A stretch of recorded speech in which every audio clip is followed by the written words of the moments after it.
Hello everyone, welcome to our channel. Telugu రాష్ట్రాలలో కుండపోతగా కురుస్తున్నటువంటి వర్షాలు, ఈశాన్య మధ్య బంగాళాఖాతంలో ఏర్పడినటువంటి ఉపరితల ఆవర్తన ద్రోణి ప్రభావంతో ఉత్తరాంధ్ర, రాయలసీమ జిల్లాల్లో రాత్రి నుంచి ఎడతెరిపి లేకుండా కురుస్తున్నటువంటి భారీ వర్షాలు మరొక 2 రోజుల పాటు కొనసాగే అవకాశం ఉంది. శ్రీకాకుళం, విజయనగరం, విశాఖపట్నం, పార్వతీపురం, తూర్పుగోదావరి, పశ్చిమ గోదావరి జిల్లాల్లో రాత్రి గంటకి 60 నుంచి 70 కిలోమీటర్ల వేగంతో భారీ ఈదురుగాలులతో కూడినటువంటి వర్షాలు నమోదయ్యాయి. ఇక ఇదే విధంగా రాయలసీమ జిల్లాల్లో కూడా కుండపోత వర్షాలు ఈ రోజు రాత్రికి కురిసే అవకాశం ఉంది. ముఖ్యంగా కడప, కర్నూలు, అనంతపురం, కర్ణాటక తీరాన్ని ఆనుకొని ఉన్నటువంటి జిల్లాల్లో అత్యధిక వర్షపాతం ఉంటుంది.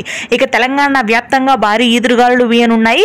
ఉత్తర తెలంగాణ, ఆదిలాబాద్, నిజామాబాద్, ఖమ్మం, భద్రాద్రి, కొత్తగూడెం, ములుగు, ఆసిఫాబాద్ జిల్లాల్లో మోస్తరు నుంచి భారీ వర్షపాతం నమోదవుతుంది రానున్నటువంటి 2 రోజుల పాటు. హైదరాబాద్ పరిసర ప్రాంతాల్లో కూడా భారీ వర్షాలు కురుస్తాయని వాతావరణ కేంద్రం వెల్లడించింది.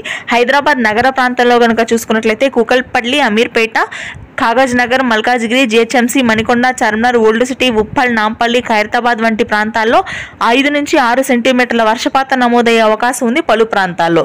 ఇది ప్రస్తుతానికి లేటెస్ట్ వెదర్ అప్డేట్. మే 8 నుంచి 14వ తారీఖు వరకు భారీ వర్షాలు ఉన్నాయి. Thanks for watching this video.